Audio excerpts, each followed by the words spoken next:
They do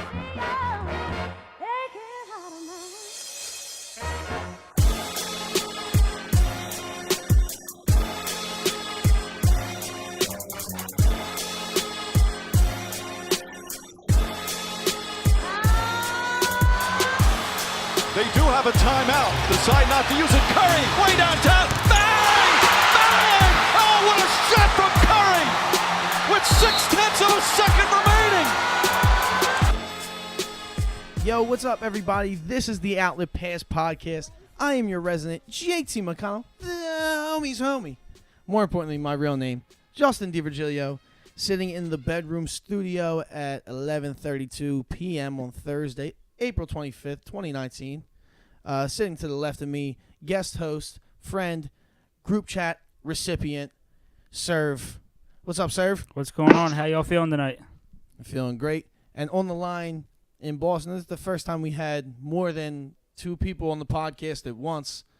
Dante up in Boston, as usual, and his friend, Matt, who is a Raptors fan. Don't know how we feel about that here in Philly, but we'll let Dante and Matt introduce themselves and talk about that. What's up, guys? How you feeling? Good, how are you? Doing great. What's good, Just? Not much. All right, so you were telling us a little bit. You've always been a Raptors fan, Matt? I gotta dig into this. Yeah, I was born in Canada, so I've always been a Raptors fan. Okay, through thick and thin. In Bosch years, yeah, unfortunately. All right. Who's your favorite Raptor of all time? Favorite Raptor of all time? At this point, it's Kyle Lowry. It has to be. Why Kyle Lowry? He just plays the game right. Over all the great players you had. Sorry? Over all the great players before? I mean, I was too young for Vince Carter era, and then after that, Raptors were just not a good team. So it's like before that, like I enjoyed the early Raptors teams that made the playoffs, like the ones where they lost to the Nets. So you had Grievous Vasquez, like all those guys. Oh my God. Kyle Lowry's been there for the past 6 years, 7 years. So that's my guy. Yeah, they had Landry Fields at that time too, who had a similar how to shoot. Similar disease as Markelle Fultz. Ugh. Correct. All right, I can respect it. Personally, my favorite Raptor of all time, if I had to pick one, is DeMar DeRozan. I've always been a big fan of DeMar. That's cold. That's a tough one. DeMar DeRozan, don't get me wrong, I love the guy, but I always preferred Kyle Lowry over DeMar DeRozan, specifically in the way he performed in the playoffs. You mean the 0-8 shooting game 1?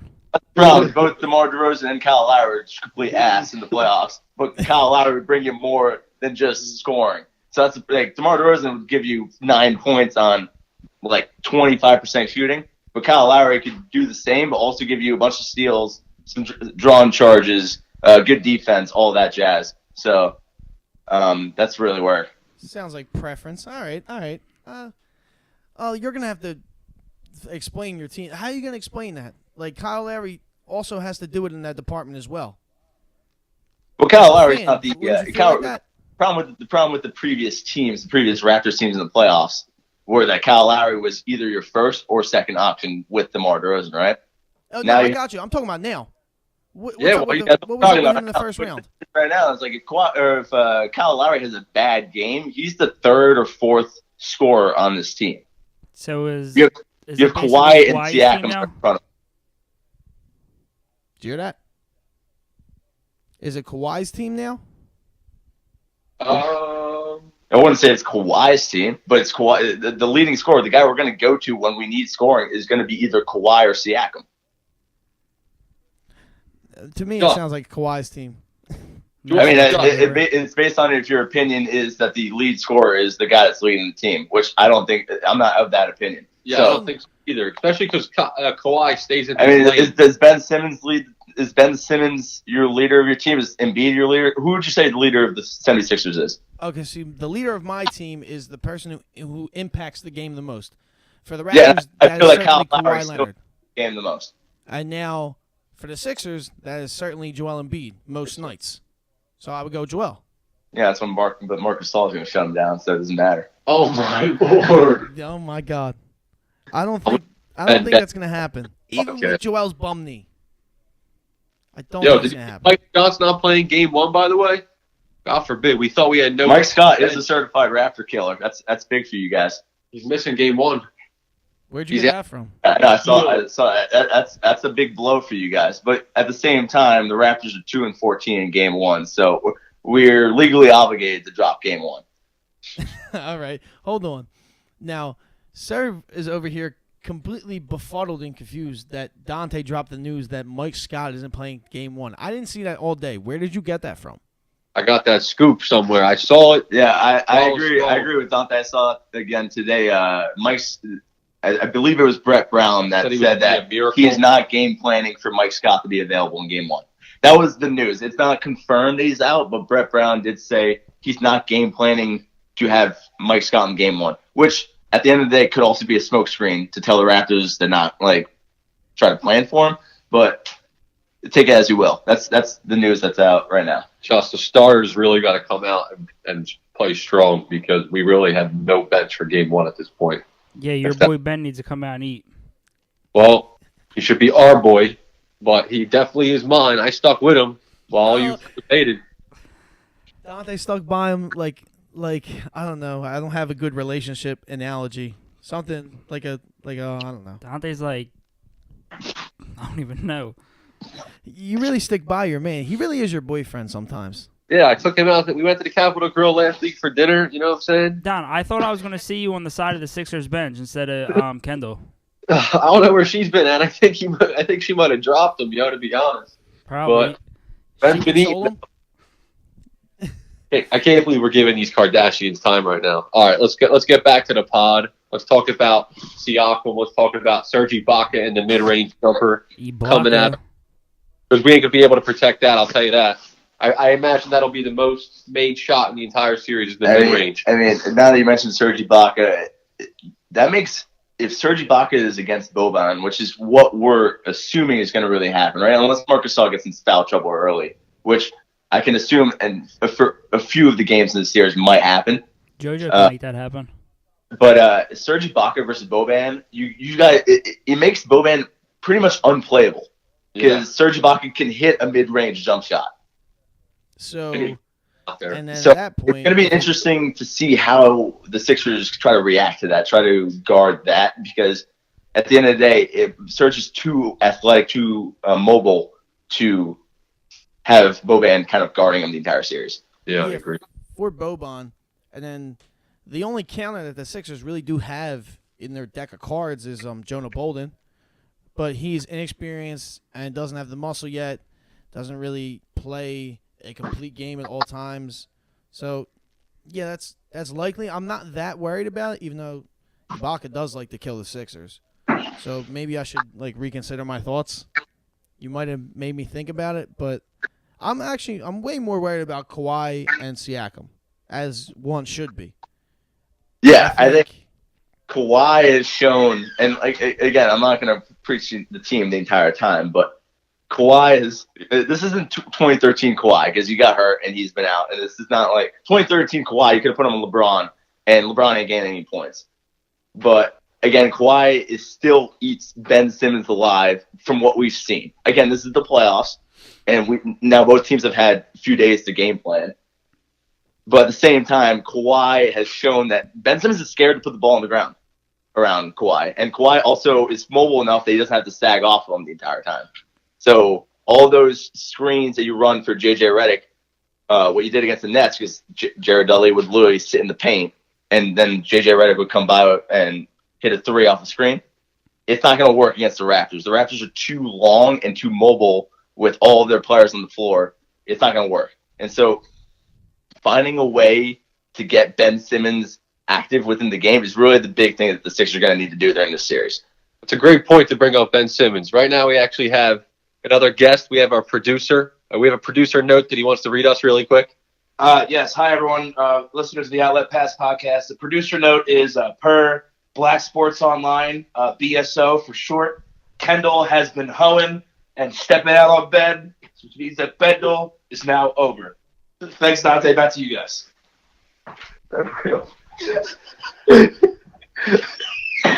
I think that is real news. I completely missed it. Yeah, what?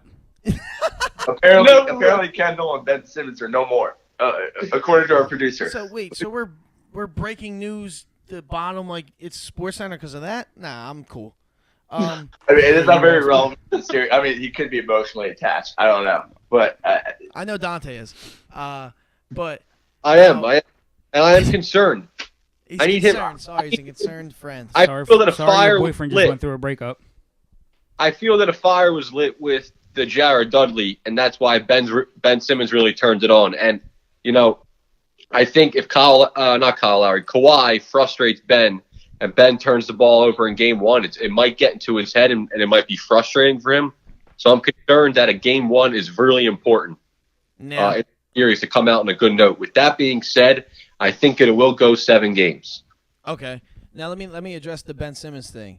I will agree with everything you just said, because now this isn't the Raptors style. I've never seen really Raptors players be that vocal in the media. I want somebody to talk shit on Ben Simmons. I think he likes when people talk shit directly to him. Maybe Siakam we can get some words out of? I don't know. Kawhi laughs. He doesn't speak. He You doesn't. got anything on your team? yeah, I'm trying Ibaka to think of anybody on the team that's super vocal. I mean, to the Serge media, Ibaka threw especially hands before. versus other players, and you really don't. The Raptors are a pretty well-run organization in terms of like trash talk. Like Serge Ibaka is the one that kind of gets out of hand, but he only does during the actual game. Yeah, exactly. And it tends to be more physical than verbal, if you know what I mean.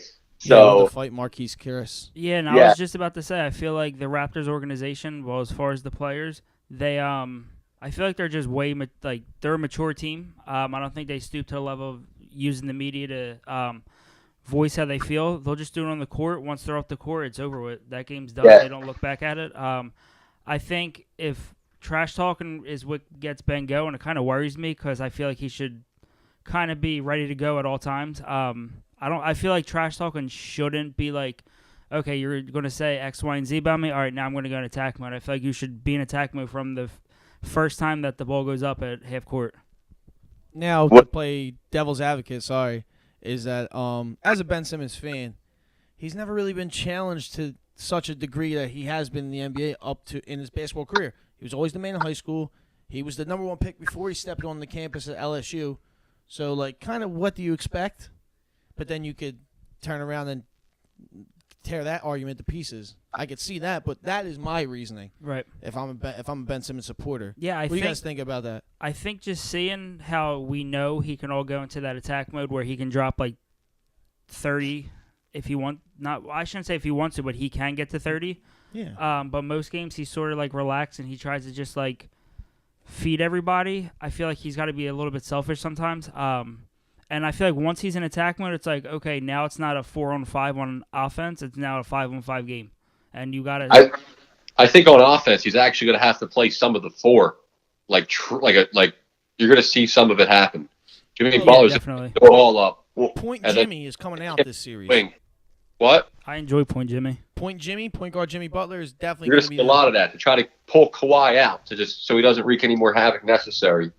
Just keep him out there. Jimmy Butler might have to feed it into Ben, and Ben can work. I mean, who's he going to have as a matchup? He's going to work it either have Kyle Lowry. Really? Yeah. So you're going to have Kyle in terms of matchups with the Raptors. Kyle Lowry is going to end up probably being on JJ Redick. They're going to hide Kyle, and by I mean hide, it's not really hiding because Kyle Lowry is a good defender in himself, but he's going to be the worst defender on the floor. So is Redick. He's going to be hiding on JJ Redick for most of this.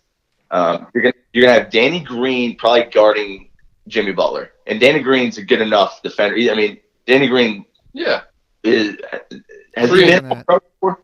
He's at least known for one of the best defensive shooting guards in the league. We'll leave it at that. And so that'll be a tough matchup, but it'll be interesting to see because again, you guys were kind of mentioning, Dante was mentioning too, is Jimmy Butler and Tobias Harris are gonna have probably more of the ball than usual in terms of being the ball handlers and the half-court offense. And so it'll be interesting to see. Siakam's going to be put up on Harris, and we have not seen that matchup before. We have not. And so that's going to be really the one to watch out for. Siakam's a good one-on-one defender, but he also helps a little bit too. He's a little bit too much of a help defender. He kind of loses his guy every once in a while in half court defense. And I feel so, like really on both sides of the ball, there's a few mismatches as far as matchup wise with everybody.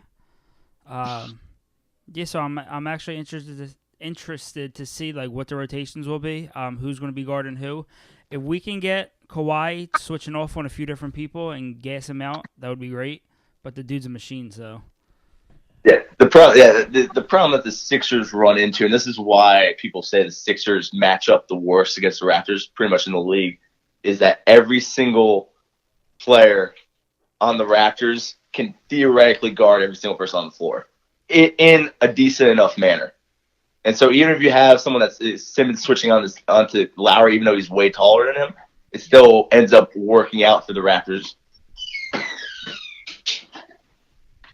All right. So I'm not going to let you everything you're saying is fact-based, right? But I'm not going to let you come on my podcast for the first time and talk shit about my team this much. I gave you guys enough respect. The Raptors, great team. They killed the Sixers in the regular season. But this matchup has not happened since a little throwback year I like to call 2001. Very fond year in Philadelphia. And we know how that series turned out. Went 7 games, albeit. I think this one is going to go 7 as well. I'm banking on my Sixers to win as a fan. But logically, using your brain and my brain, honestly, the Raptors should pull out with the win. But The Raptors theoretically should pull out within 6, I think. And this is just like on paper. And again, it doesn't work out on paper. Like, this is why we play the games. Like, if we played it on paper, we'd just go straight to the finals, and it would just be the Warriors winning. On paper, yes, the Raptors should theoretically win, but we'll see. That's why we play the games. I got you. I don't want to 2K sim the season. I like to see it played. Another matchup. Since we mentioned Serge Ibaka is the only one who likes to deal with things in a physical manner, not speaking. Who you guys got in a fight, Mike Scott or Serge Ibaka, if it comes down to it? Hey, it's got to be Serge Ibaka, right? Serge Ibaka. Serge Ibaka's probably got like 70 pounds on him. he's got Don, the are you weight. really a Sixers fan? Yeah, Yo, come come on, on. dude. Come on, yo. Why don't you like the regional manager? I don't understand. Since we got him, since what February, did- don't I want like to him. hear the argument not for understanding. why. What? Why? Because I'm a fan. I That's want why. Mike Scott on my team at all times. Don't get me wrong, Mike Scott's a good player, and you could probably beat a lot of people in a fight in the league. But give me a reason for why he's beating Serge Ibaka in a fight. Did you not see his behavior against the Bucks? Have you not seen Serge Ibaka like in the past 3 years? He's been trying to fight everybody. All right. Serge Ibaka reminds me of a bigger version of Draymond Green, and that's funny saying it bigger because they're both big guys, but they try to act all tough, and then once it's over with. Draymond will bark, but that's it. Yeah, it's tough for me. Ibaka will bark, and that's it.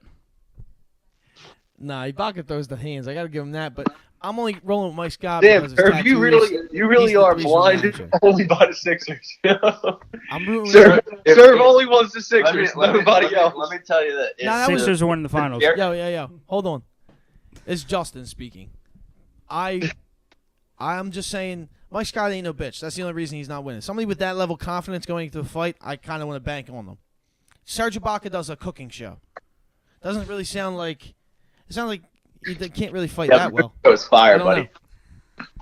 I don't know. You would have mallet. I'm just meat trying to cleaver. antagonize some beef between the Sixers and Raptors. I think this one's going to have some storylines, just like the Nets series did. Oh, I would love a first game fight to pop off. How many texts you want, or should we say ejections? Just one.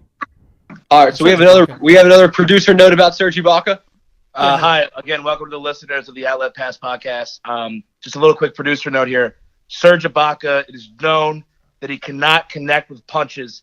He has the lowest punches landed percentage in the league since entering the league in 2011. Fact check me on that. Just wanted to let everyone know. Thank you guys for having me. It's also known that 3 NBA players have actually thrown a punch in the league, and one of them was Ron Artest to a fan. So, Okay. We also have the Melo incident when he ran throughout the stadium afterwards, back when he was with them. What other matchups are there? The biggest matchup, honestly, on the court in the series is Jimmy Butler and Kawhi Leonard.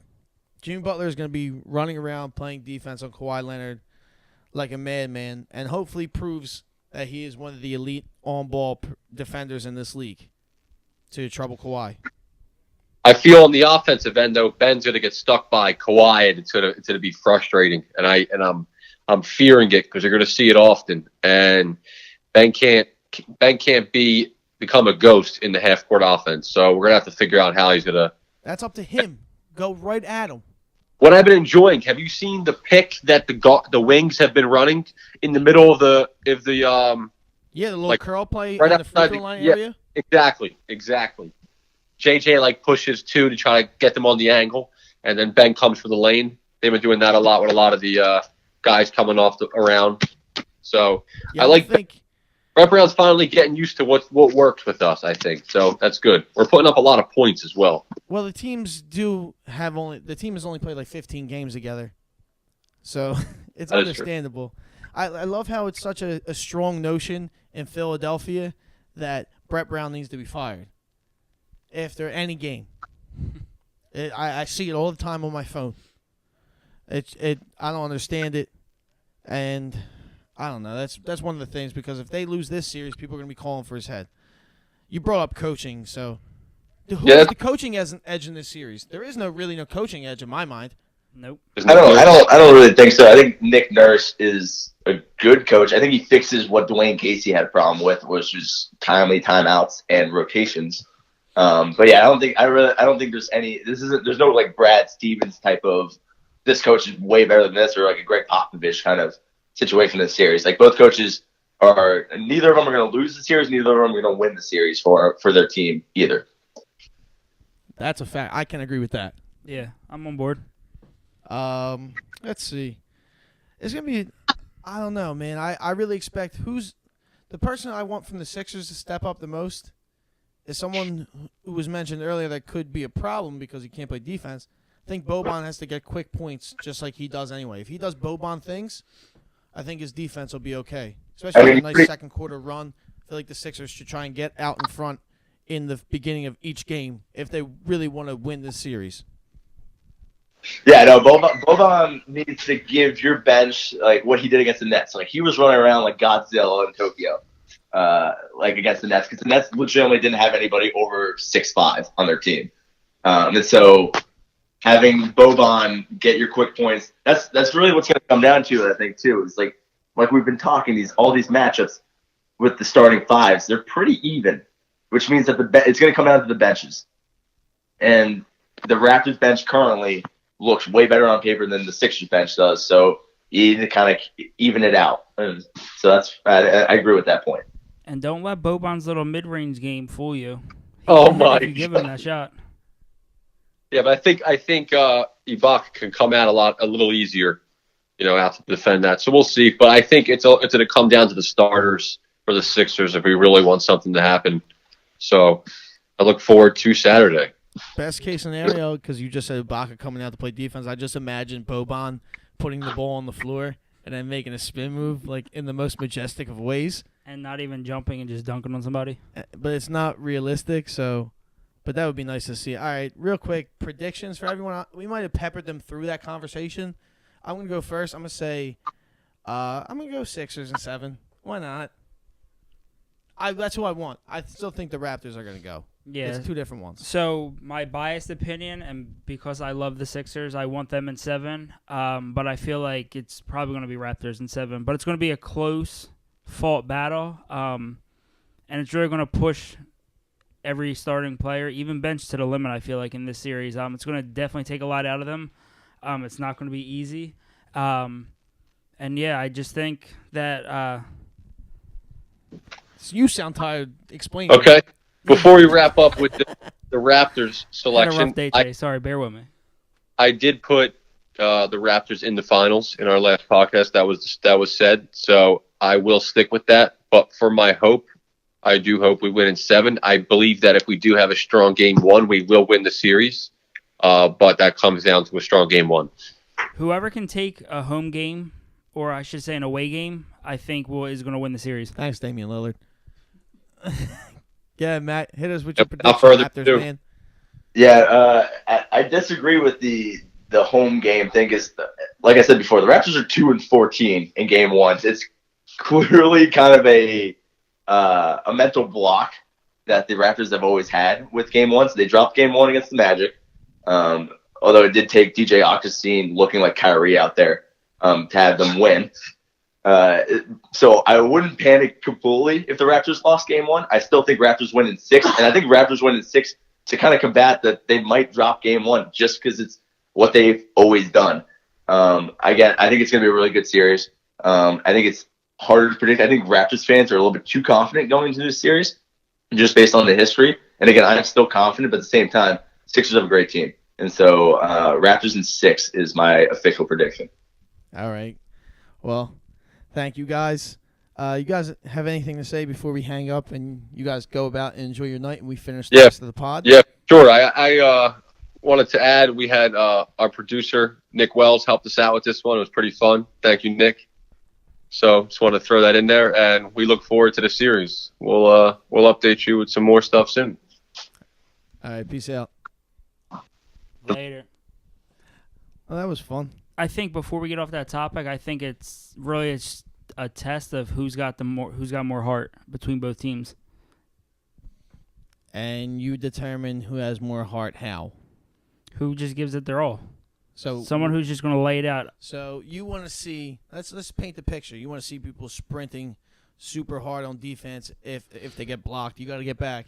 People diving for loose balls, winning 50-50 balls, extra offensive rebound. You want to see stuff like that? Yeah, I think it's not.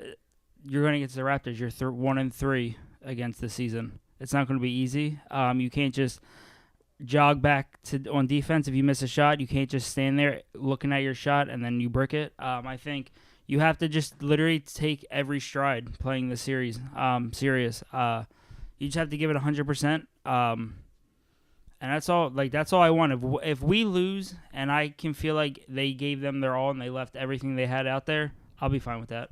But I don't want to sit there and be like, wow, like we just completely self-combusted and lost that series. All right. I think you represent a good amount of people in Philadelphia who feel that way. That makes sense. There's a certain vibe you can tell when they're playing harder, 110%, whatever amount they use. All right. Okay. Now, since I mentioned them throughout that conversation with them, the Blazers and Thunder, Damian Lillard. Dame Dollars. He, quick side note, you ever listen to his music? I actually never have. Is it good? He's a decent rapper. He's the best NBA rapper. I remember for sure. Before when he was spinning, what was he spinning? His 4-for-4s or whatever they were called? 4-Bar Fridays. Yeah, that was it. Yeah. I remember listening to them on his Instagram, but never actually listened to his music. Nah, he's decent. You can watch him on Sway and stuff like that. That being said, I think it matches that he's a rapper as well now. His swag. Now, yo, come on. No, I feel the amount of confidence definitely. And arrogance, maybe at the same time, but fuck it. Who cares? You have that to come back. You're 47 points in the final game, Game 5. 50 points and a home. wave goodbye. Let me break it down for you. This is how I broke it down. So everybody's rising. You know the moment. You want the shot. You know who you are. You're Dame. It's Dame time. We know what's up. But then you had 18 seconds left. He was chilling 37 feet out the whole time. Just dribbling he was around. not moving. And then as it got to 4 or 5 seconds, he made a quick dribble move, stared at possible defensive player of the year, Paul George, in the face, said, nah, I'm going to just step back even more and hit this in your eye. And then proceeded to wave by Russ, his enemy, and OKC. So then I had to figure out what they had to do with their lives. And I'm going on to the next round. And I just scored 50 at 10 threes. I think it's like that. If you really break it down. And he was so calm about it too. He showed no emotion after it. It was an iconic shot that birthed an iconic meme because it is a doppelganger of another meme of the one kid when something happens in a battle and they all go, oh, and he's just looking there. I think if you know memes, you know what's up. You know what it is. Probably seen it already. I think it was just incredible. I was going to go to sleep watching that game too. I actually, not going to lie, because I wake up at 4:30 for work every morning, I fell asleep midway through the game, woke up with about like 5 minutes left of the game and witnessed it, and then just shut my TV off and went to bed and woke up the next morning and was like, that was a 37-footer that he just hit in Paul George's face. I watched the replays like probably for like a good 5 minutes while I was sitting in my bed when I woke up, and if you actually slowly watch the replay, Paul George's hand just barely missed. If he played a little bit closer to him, maybe it would have been a... That was a greatly timed jump. Yeah. I know what you're talking about. I was thinking about it when I was watching the replay yet again today. I was like, did he say anything to him? Were they talking to each other, or was he just quiet? I was curious. Well, when they were staring down each other? Yeah, because I seen in game 2, Dame came out in the second half, and he hit he just dribbled right into a three right in Russ's face, enough that he saw him, he probably stared him down and then hit it. So I feel like they were talking at some point during that, so that's where I got that from. Anyway, by Russell Westbrook, he looked for probably the longest second of his year so far, and then had to walk back. It was just a pretty cool first round moment for people who don't get that much of the first round. And what was it, 2-3 years ago? He hit another insane shot against the Rockets. Yeah, and it's a pretty cool redemption story too, because they got swept last season. Pelicans, and they were supposed to not. They were the 3 seed, but they could have lost to the Thunder. I had to go in 7 games, and they lost Nurkic. Yeah, it was a big loss. And now everybody's still stepping up. And Enes Kanter stepped up big. Yeah, Mo Harkless, former Sixer, for maybe a small Dunkin' Donuts cup of coffee. Exactly. Evan Turner, former Sixer for actually a pretty long time. Evan Almighty wasn't the number 2 pick. Well, didn't live up to number 2 pick expectations in Philly. Whatever. So I don't want to go through the whole roster. I was kind of where are we at with Russ and OKC now? That's what I want to ask you, actually. I don't. Russ is their guy. I mean, they just 2 years ago, 2-3 years ago, they extended him. So I think they trust Russ. What was that word? Trust? No, the other one. You said extended or re-signed him? Extended it? You said something. I probably said something. I probably said a combination between extended and resigned. Yeah, that's what it was. Okay. Yeah, probably. I didn't want to sound crazy because I thought it was a different language. All right, go ahead. So they re-signed him. Yeah, and that's their guy. Yeah, they signed Paul George. Non-playoff P. Yeah, mostly regular season P. Big question mark on that one, playoff Paul. But yeah, so I think what the problem, I'm going to get back to the series real fast, was while Dame was focused on beating the Warriors, I put this on the Instagram page. While Dame was focused on beating the Thunder, Russell took it upon himself to it was Russell versus Dame. Not so. I feel like he took it more personal. I was just trying to be better than Dame instead of worrying about getting past the first round. Portland, you lose Nurkic, and you think, okay, it's probably not going to be as hard as it seems. Did they underestimate them? Probably, but you can't underestimate Dame and CJ. They came out and they balled. They proved it. Dame dropped a 50-piece in your face and waved you goodbye out the stadium. It's just such an iconic moment. I think it's really hard to this is what we watch sports for. Definitely. I think that's what I watch basketball for. At the end of the year when they do the top 10 plays of the whole season, their skill, their showmanship in that, it really reminds me of wrestling. Yeah. It's pretty dope. Yeah, I think that's going to be talked about for a while. And definitely like what I was saying, when they do the top 50 or top 10 plays from the season, that could be a top 5 play. Yeah. I would love to be in the sessions when they make that video. Yeah, and then I wasn't really too happy with Paul George when he said it was a bad shot that he took. It is a bad shot. Come on, keep it 100. Yeah, but keep it 100. When no, you're shooting a 37-footer at any point in time. I don't care who you are, especially that's a fine shot in the second quarter. Yeah, but not at the end of the game. The only thing you can get to the rim at will. Yeah, he can. But so my thing is, an awful shot unless you make it, which he did. It's iconic. But have we never seen Dame pull up from far? No, we have, but he's talking circumstantially. I feel like when it comes down to you have the ball last shot, Dame's not moving clearly. You have to be looking at the shot clock. I know if I was the defender, I'm going to be looking at the time to see. There's no shot clock. It was unplugged. Well, So you're looking at the time. yeah, you can see the time, and you can see. I mean, from the second he grabbed the ball to a big 10 seconds is gone, and then you look up and he's still not moving. Okay, You have to think, all right, is he going to try to pull up on me? What's going to happen here? It's still I a think- bad shot. I don't know. I think I don't like if it was a bad shot. I don't like that he came out and he said it because it looks like he's just mad that the game-winning shot was in his face. But it's kind of karma because Game 4 when he did his little reverse dunk with 2 seconds left. Okay. Yeah, I'm still on Paul George's side.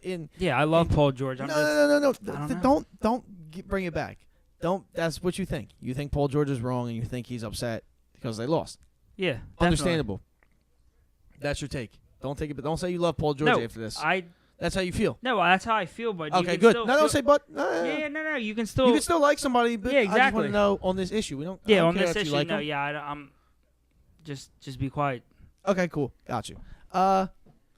I'm kind of with you, but like, even though he said it, so I'm like, yeah, he's right. I mean, like, it's an awesome shot because he made it. Stamp Dame. But other Best than that, point guard in the league. I kind of agree that it is not a shot I want to be taken. If I had to pick 5 shots to be taken in that scenario, it's not one I'm picking. Like, that's not one of the top 5. Yeah, I mean, I'm not gonna lie. If I had, it was a good shot. He made it, like you said. Am I thinking? I mean, as a defender, I don't think you really think. All right, he's gonna pull up from almost half court. Nobody really pulls up at 37 feet because they want to. It's out of necessity. He didn't have to do that, which is why I said it was arrogant. But it's great because he made it. Who cares? Arrogant. I see. Ballsy. So whatever word saying you wanna arrogant, use. I see where you're coming from now. I don't wanna Being say- arrogant. and I don't want to diss. That's not a diss. No, not at all. But You can be arrogant You could see where because because he really is that good. Yeah, he's stamp him. I think this really sets Damian Lillard off as one of like more popular players in the league. Yeah. Even more. You think he's? That's why I think it's so cool. Do you think would you consider him maybe like underrated? No, not anymore. I just think not publicized as much That's fair. in a way. That's which fair. Which could go hand in hand. I don't know. I'm not the person to determine that. Well, that was a fun Damian Lillard love fest. Yeah, And definitely. but where did real quick, I think Oklahoma City really has to look at their roster this summer Yeah, they definitely need some 'Cause they- upgrades. because they have maybe 5 guys I like on their team as like fixtures, which would be practically the starting lineup. I think PG, Jeremy Grant, Terrence Ferguson, Russell Westbrook, Steven Adams. I think they really have to repair their bench, which is Yeah, their bench play needs help. and maybe or if they get somebody in free agency, I don't know who they would get because it's Oklahoma City. Yeah, it's Paul George stayed. Russell, he got traded and then stayed. Like, you have to be there contractually first, like, without, like, your own decision. I feel like that's how it is with these guys. And Yeah, then you resign because they treat you well. I just don't see them signing like a big name player in free agency. I don't know. Maybe is Russ making people not want to sign? Like I don't. Why would it be on just him? Because just how he plays. He plays arrogant. But his arrogance bad. Damian Lillard's arrogance is good. That's what I think in a way because you just use it to diss him. Mine wasn't to diss him. No. I didn't. I wasn't calling his shot arrogant. I was saying arrogant like. No, I know. I was. Oh. Okay. I'm talking about you saying Russell Westbrook was arrogant. Oh yeah. I just think. So like what? Now it's a diss. My way. I'm saying my way wasn't a diss. Yours is. Explain to me how it's a diss. Mine is a diss like, towards arrogant. Russ. Yeah. Oh Explain yeah. that. So I think just like Dame, like the whole series, like you didn't really see him like getting in Russ's face. You didn't see him like starting anything with like he was just playing his game. Gotcha. And what was Russ doing that made him seem arrogant? Russ banging his chest, screaming, clapping in his face, everything. And at the end of the day, it's like Russ, you just got 4-1, so you're down in the series. What are you banging your chest for? Keep your head, keep your composure, and just play your game. He does do that though. That's part of his game. So then, in a bigger sense, then you're saying you have to change your game a little bit. Is that what you're saying? Maybe there's a time and place for it. Okay, then that would still speak to what I just said. I think if you're down in change your game a little bit. Yeah, I would say so. I think if you're down in a series, I don't think you should be clapping in people's faces, chest banging, barking. Dude, you're losing. You need to figure out how to win, and then maybe when you come back, you can get a little arrogant. Okay. All right. So it's all on him? Like, he's the first person that gets blamed? Not Like, he's in number one in line for the blame. for people not signing with him. He gets the biggest slice of blame pie. Whatever analogy you want me to use. Is that the one? Does he get it? To you. I would say, Paul George was hurt the whole series. yeah, that also didn't help. Shoulder, right? Whatever it was. I Yeah. still don't know what happened. So Nobody knows. So do you think a healthy Paul George, the series would have ended up a little bit different? I think the series definitely would have 7 games. It's fair enough. Fair enough. I definitely thought when they said Paul George might not play the first game and then he came out wrapped up in KT tape, I was like, all right, I guess You we'll actually see know how what that's this goes. called? That was the first time I ever heard that word. Yeah. KT tape? Yeah. Look it up. Okay. All right. Go ahead. Keep going. But no, I think maybe the fact that they don't really have players outside of like the 5 that we named. I mean, your bench is Raymond Felton, Patrick Peterson. Do they even still have Patrick Peterson still? Yeah, I don't think he was in the rotation. Yeah, I can't even name you the rest of their bench. I don't want to try. So let's Yeah, just exactly, Keep, yeah. Let's keep Yeah. going. Could just easily look it up. So keep talking. I might look it up. But yeah, I think maybe I shouldn't say Russ is the whole thing to blame. I didn't say that. I said, does he get the most? All right, relax over here. No, I'm just making sure you're on track so we don't repeat ourselves. No, yeah, definitely. You'll catch me repeat myself a little bit sometimes. I would probably say either that or the fact that like their bench play maybe. I mean, outside of the people that I named, their starting lineup, who else do they really have? So it's kind of like everything's on them, I feel like. But then that might make people want to go there and like help make the team better. Nerlens Noel's on their bench. Yeah, the bench isn't great. For sure, it's not. Yeah. When I look at people like Roberson was hurt, but he's not an offensive. did he play factor. at all this season, or was he out? Or did he play early in the beginning? Oh, Markieff Morris. Oh yeah, they did get him. I feel like we haven't really heard his name ever since he went there. I mean, yeah, I could be wrong. Not really. I mean, I pay attention more closely, so I know. But no, not on a big scale. That pretty much bottom line I think we're both trying to say here. I think I said before. Like, they just have to do some work in the summer. Yeah, definitely. At They- least make it like a favorable landing spot for free agents. Ooh, last question. Since it was a fun little petty beef going on through that whole series. Does Russ sponsor the playoffs anymore? Because he lost. Does he especially not watch Blazers games, but knows what happens in every game? Yeah, that's. He tells people he doesn't watch. Yeah, it's a little funny. Okay. How do you? So what do you get? Like, do you have like your alerts turned on, and you get updates when things are happening? On everything.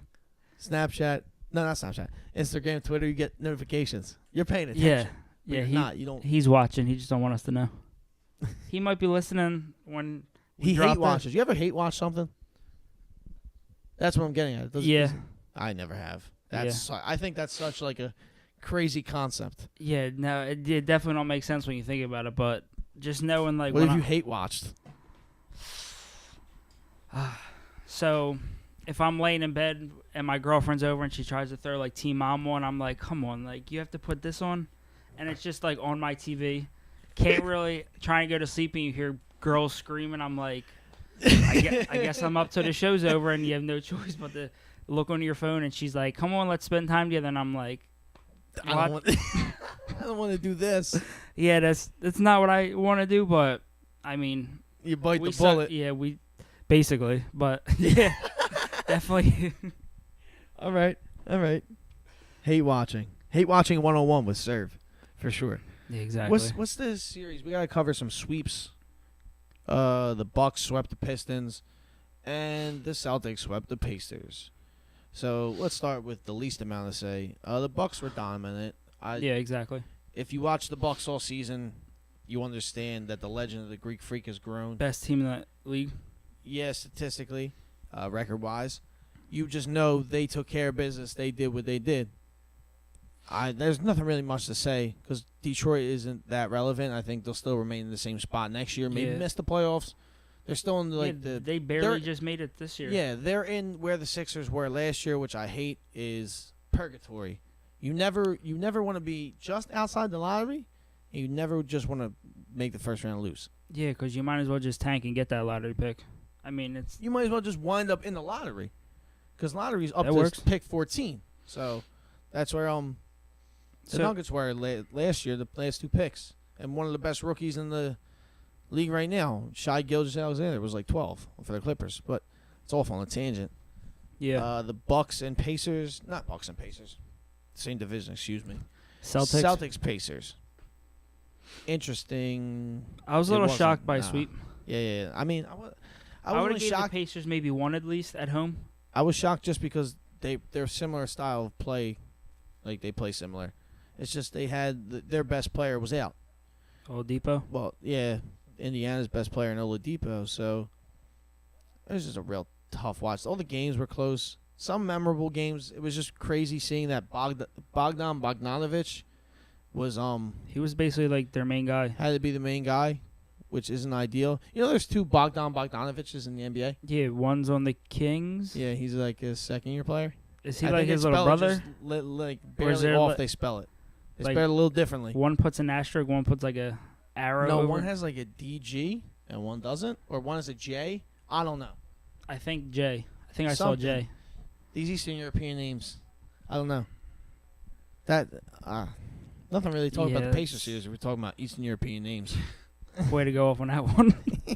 Right? Yeah, I think missing Oladipo definitely hurt. I feel like if he was there, it would have been fun seeing him match up with Kyrie or him with Tatum or him with Brown. But that ship sailed. They got 4-0 swept. That's pretty much to say. If you watched it, you know that's what happened. There's still a couple. Kind of a boring series. Yeah, for sure. Not a lot of offense. Like, completely different than how the league's played now.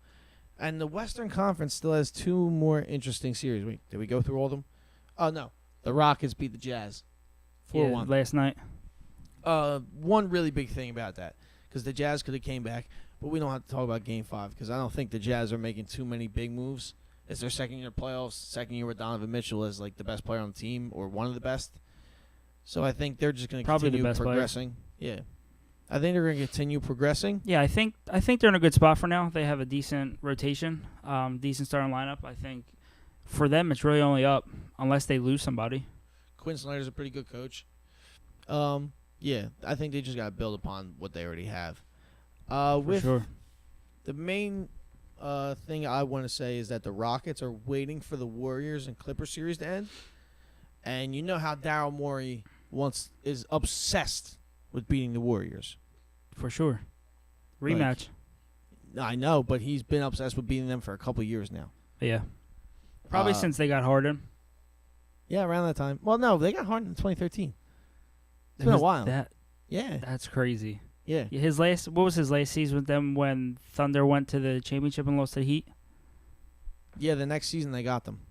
So they lost in 2013. 13. I mean, they I was lost going to say 13 years ago. They lost 6 years. They lost the 2012 finals or something like that. And then the next season, James Harden was in Houston. Anyway. When his beard was just starting to come like in. Nice and like, it was actually kept. Yeah. Now it's wild. Yeah, he still had the beard. You know, I shared with him at Chickies one time. I gave him food. Did you really? Mm-hmm. Yeah, he came. They rolled in. It was like a Monday night in July. He was at Drexel or LaSalle doing something, right? Some type of basketball camp or something. I don't know. Respect. Yeah, whatever. He was with some of his boys. They rolled in. It was like 11, 12 at nighttime. I don't know why I know that. Stuff like that. Because you were probably trying to go home because it was getting ready to close. Yeah, and I live 2 minutes away, but I still wanted to go home. He came in. They came in 40 deep. 40, like 4-0? 40 people. 40 people. 4D. Whatever word can you understand me? Yeah, it's just a lot of people. A lot of people on a Monday night. So they sat down, and I go in to give them like 30-piece wings or whatever. They have a bunch of like just picky food, along with probably whatever sandwiches they got. I remember walking. It smelled like dank in there. I can see that. 40 people, somebody's rolling. Somebody's smoking. Yeah, and I mean he has enough time to get it clean. So even if it was him, I'm not blowing up a spot. That was 3 years ago, so it doesn't matter. I just thought that was crazy. It was like, yo, James Harden is here. Yeah, Like, honestly. that is the most famous person I ever saw working like in a restaurant, just sitting somewhere. Yeah, I would never think that he would go to a spot like so. It's like it's a local spot. Chickies? Yeah. Yeah, like you would never think you would just see like a famous person just casually strolling. But I They guess serve he's that food in the building at the arena. It's not too far from the arena. It probably passed it a lot. probably going back to the airport, just stopping at Chickies real quick. Yeah. Nice little red eye right out of Philly. That'd be sick. James Harden at the Chickies and Pete's at the airport. He don't take regular flights. Nah, his private jet was probably waiting for him. The team plane. Talking about. Oh, he was with the team. Oh yeah, no, he wasn't with the team. But I'm saying, in general. Oh yeah. I don't think the Nah, team. he probably had the private plane. for yeah, sure. I don't think the Houston plane's flying How around much with you him. think it is one way from Philly to Houston? What was it, like 40? For him, 40 racks? Yeah. probably. All right. For He a got private. it, so he it's probably good. owns the plane. That'd be pretty sick. Yeah, he probably just fills gas and the pilot just flies. That's banging. Yeah. All right. Well, obviously not too much to talk about in that series if we're talking about James Harden planes. That's a good story. I think I never told that. I never told you that, right? No, I never heard that one. That's a great one. Last one question about James Harden.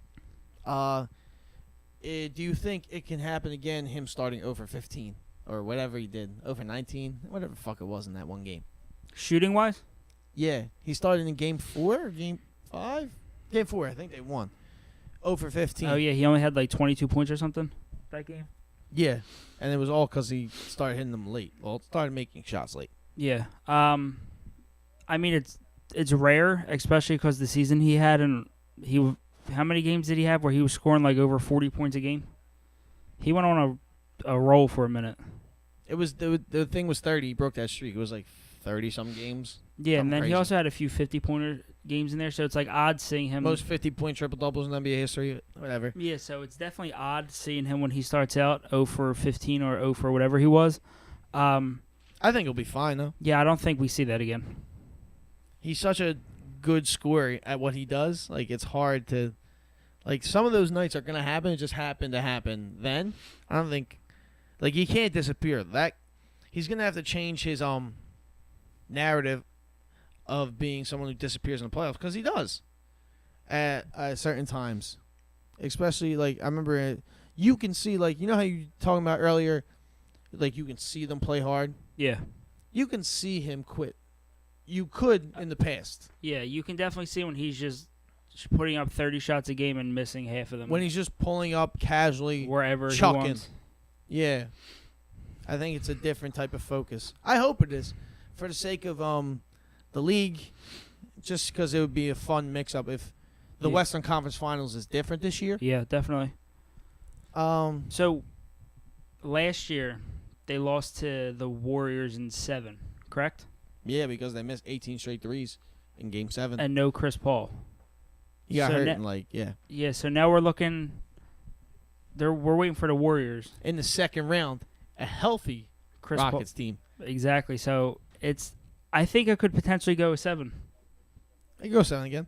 I want to see the Rockets win just for the sake of something different. Do you think if the Rockets win, that's the last we see KD in a Warriors uniform? Yeah, I saw a funny tweet today. I actually been thinking KD could go to the Clippers, and somebody said if the Clippers win at 7, it'll be KD's gonna join them next year. So He follows whoever takes his heart. I think it could happen. I think it's more likely that he's leaving next year, regardless if they win or not. Yeah, I'm curious to see where he would land because he's from Washington, right? Yeah, I don't want to do this now. Yeah. This isn't only because I see where you're going already. Only because it's a pet peeve of mine, like in the most important part of the season that we are going to talk about the summer, which is going to come anyway. Like Yeah, everybody, understandable. they've all been talking about. Yeah. On to The next series? exactly. Since we mentioned the Warriors and KD so much, let's just talk about that one. Real quick, my first observation from that series is Are you shocked that they're going into Game 6? I'm like delighted. Just because I'm a fan of the Clippers team. Yeah, I really like this team. Did you see the My first observation, though, hold that thought, is that Montrezl Harrell is the panned out, way better Kenneth Faried. hands down? Yo, Montrezl Harrell is incredible. He was like 9 for 9 yesterday before missing his first shot. People who don't who think the league's too soft, I'll give you a player you might like who likes to bang down low and be active. Montrezl Harrell. Watch him play. Somebody said on Twitter last night he looks like somebody held him and his family hostage, and he's trying to find any way to break out. That's how he plays every game. He plays. He would be loved here. He's got in heart. Philly.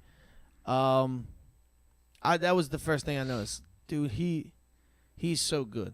He is a sleeper most improved player of the year candidate for me. Yeah, definitely. I don't know if he's going to make the ballot. I don't know if he's going to get many votes. Pretty sure the top two are going to be Siakam and D'Angelo Russell. Yeah. I feel like he'll be a nice third. Yeah, I would like to see him in there. Definitely in that category. And then Sweet Lou doing as he does. Doing his thing.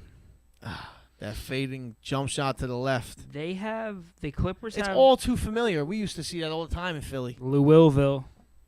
ATL. Great rap verse. Yeah, I think the Clippers, you look at them on paper and you're like, what is this roster that they put together? But they play good together. Yeah, you got Pat Beverly, you got Shai Gilgeous-Alexander, you got Zubac from the Lakers, you got Gallinari. The Glass House. Yeah.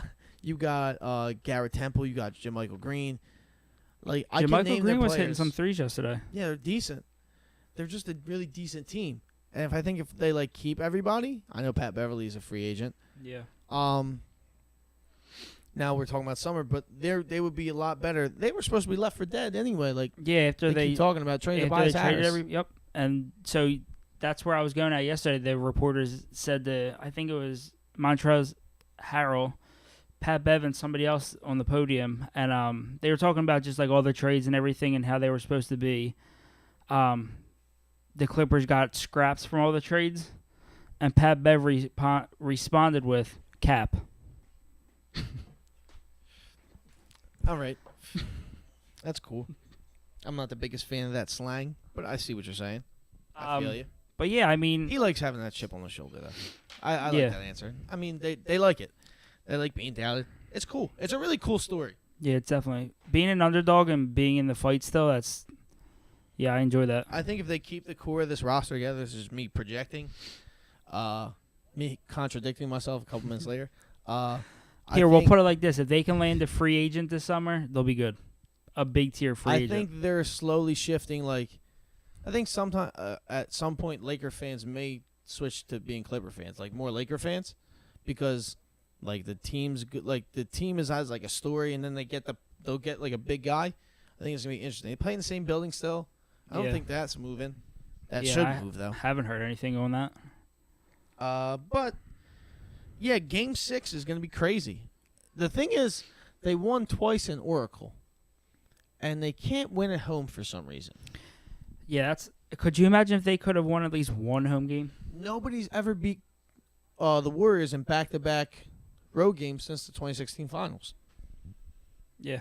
So it's an interesting, scrappy team. Now, Pat Bev, the little bulldog, Pitbull, I should say. little pit bull for sure. We got guys over there I root for sure. Landry. Yeah. I really have such an attachment to Landry. He's only here 5 months. I wish we would have kept him. I like the. That's the only. Yeah, but you had to. Yeah. You understand what you were giving up. Yeah, we got a little bit of bench play. We got a starting 4, really 3, but 4.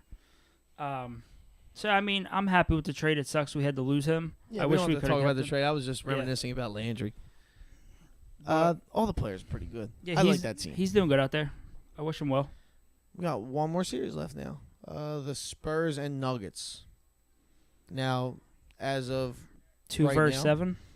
yeah, as of right now, it is tied 3-3. We're heading to a Game 7, the only Game 7 of the first round so far.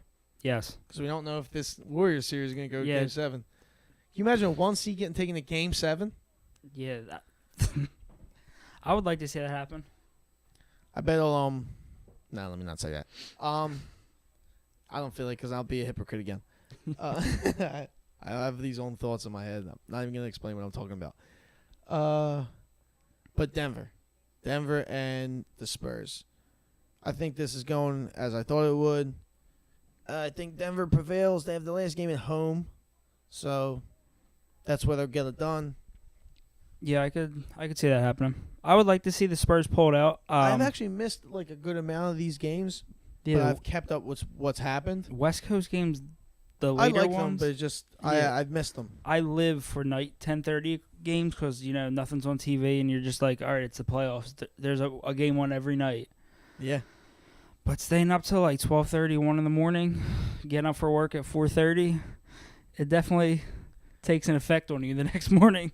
Oh, so you're going to be affected tomorrow morning since we're podcasting at Yeah, 12? but it's all good. 30? It was worth it. I sacrificed it.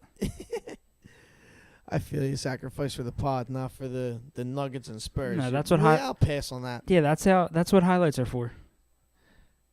Shout out to the House of Highlights and Omar. Omar. I want to give more input because I really like the Nuggets. Like I kind of root for them. So I don't know why I root for more I root for more Western Conference teams. They have more players I enjoy watching. So do It's you guard heavy out there. That's why I like Jamal Yeah. Murray. I like Gary Harris, I like DeMar Will DeRozan, Barton, Will Barton. I like Derek White. Derek White? Dude, What are they gonna do when you Murray give me my comes credit. back? I already gave myself my credit. You're gonna give me my credit? Yeah. What do they do when Dante Murray comes back? They played them together. What are you talking about? 1 and 2? Do they? Yeah. He's getting his bounce back too. I've been seeing his Instagram videos. I didn't see them. Yeah, he's windmilling What leg did he hurt again? the right leg. Okay. And he's a righty. All right. At least that's not his jump leg. Yeah, I think it was his right leg. It could be his left. Maybe left. I don't know. I don't know. It happened so long ago. I forget. All right. I don't even remember what I did One yesterday. of his ACLs, right? Yeah, torn. All right. That's going to be fun. Like, They're gonna have a fun young team. yeah, I think it really speaks. It just speaks to, like, they just keep doing what they do. They're the Spurs. They draft well. They coach well. They get pros. That's what they do. Yeah, they're Pop's the greatest coach ever. they're gonna be a good. I think they're gonna be Like, a good young team. Even if they make the playoffs by like 8, 6, 7, or 8 seed, I think they're gonna be in the run for a while. And I think they're another team that can only get better. They have a lot of young players that are all gonna play together. So the chemistry is just gonna grow.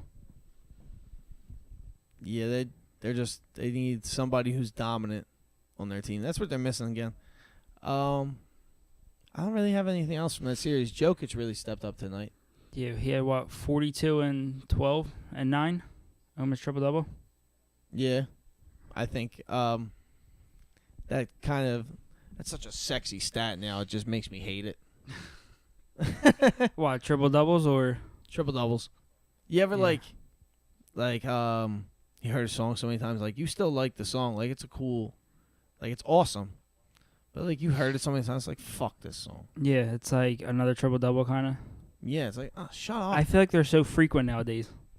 Yeah, it's just how everyone that's one of the main things highlighted by people. Like I don't know. Yeah. It's No, just I feel like if you get a triple double and a loss, they're gonna talk about the triple double, not the fact that you got blown out by 30. They're gonna highlight the triple double the whole time. how do you get a triple double and get blown out by 30? Just a question. Just as I know. I'm trying to feel that. Like, yeah, I wouldn't want to talk about a triple double either. I wouldn't want to. I'd be like, why are you asking me about that? I'd probably just scratch that part out of the. Just be like, we don't have to talk about this. If he asked you the question, how would you react? Would you Russell Westbrook next question it? So if they ask me oh, so you got a triple double, but you are also holding a 30-point loss, that kind of looks selfish, don't it? Well, they asked the question. You gotta say. No, but I'm saying like Oh. if you got a triple double and a 30-point loss, but you're like balling out over here So with your tennis. not on the stat sheet. It's regarded as heart. On the stat sheet, it's regarded as cheap. Yeah, I can see that. That's what you're saying. Yeah. I'm glad I let you know what you just said. Okay. I disagree with that. I think that's hypocritical. That's hypocritical. Why? What do you mean, why? If statistically he did all he could do, that should at least point to that we he could gave go back his to most. we could go back to the questions when Russ was stat padding. I'm not the biggest Russell Westbrook guy, but I will give him his props that he plays hard every single night. And it's also a detriment to him. He tries to force things all the time. He tries to run past everybody because he can do it so often. He tries to do that to stop scoring runs. He did it against the Blazers when they lost in Game 5. They closed that game. He did that. I'll say that. Yeah. But I mean, I definitely think I will not agree with what you're saying about when him. did he go on his, what was it, 2 seasons ago, 3 seasons ago, when he went on his run 2 seasons ago? Yeah, 2 seasons ago, triple-double season. Yeah, when they were all coming out with the reports that Russ was stat pad and all that stuff, I definitely didn't agree with it. But that was in the first year. Yeah. That's still been a narrative. So, They still talk about it? no, I'm saying that's still out there. You could still believe that if you want to. Yeah, I think So do you believe that now? that he stat pads? Yes. I don't think he does. All right. Good. That's all I need to know. Yeah, but I think if you get blown out in a 30-point loss, it's like... How is that? No, I don't. No, that's so hypocritical. You don't understand that. You got to listen to yourself. I will, tomorrow morning. That is so hypocritical. I probably am being very hypocritical. You for sure are. Like, the team lost by 30. I did everything I could do. If I had 30, say we weren't. How do you get blown out by 30 and have a triple double? You have to have at least probably 10 assists. Somebody has to be scoring, as well as you. Yeah. Unless you just get 10 points because you can't hit shit. Yeah, I guess. All right, yeah. Checkmate, you got me. I'll give you that. Look, see, I just helped you out. Nah, I'm not. I'm still not with that. Not entirely. All right. I think that was a fun way to end it because I don't have anything else in that series. Somehow we got to talk about Russell Westbrook again. You're a Russell Westbrook hater. No, I actually really like Russ. Really? Yeah. Doesn't sound like you do. No, I actually really do like Russ. All right. I'm not biased towards him, so I'm not like, if he does something, I'm not like defending him. If he does something wrong, Who are you biased to? stay mellow. All right, let's just end the podcast right now. Sir, please tell the people where they can find you, whatever you want to say. You can find me on Instagram at ASVP_Serv. On Twitter, it's ASAP Serv. Facebook, don't look at me up. Don't look at me up. Well, you can find the Outlet Pass Podcast on Instagram at the Outlet Pass Podcast, Twitter, pass_podcast, on Apple Podcasts. Subscribe, rate, review, Spotify, like, share it, follow it. SoundCloud, the Outlet Pass Podcast, like, repost, share, whatever. YouTube, subscribe, Justin DiVirgilio, like, comment, tell a friend to tell a friend. You can find me on _J DiVirgilio on Twitter and Instagram. Go ahead, Serv. So real fast before we end this is the future. Like, if LeBron doesn't go to the playoffs anymore, this is what the future looks like. Are you okay with how the games are playing out? Yeah, I'm cool with it. It's something different. Yeah. I mean, I want to see LeBron, but it's something different. Yeah, I think looking in the future, like 5-10 years from now, this is what we're looking at. I'm okay with it. I mean, Oh, yeah, for sure. I'm cool with it because then there's going to be other guys that are going to be behind them. So it's going to be pretty awesome. Well, that has been the Outlet Pass Podcast. Well, this has been the Outlet Pass Podcast. The ball being our opinions, and we're passing it out to you. Peace.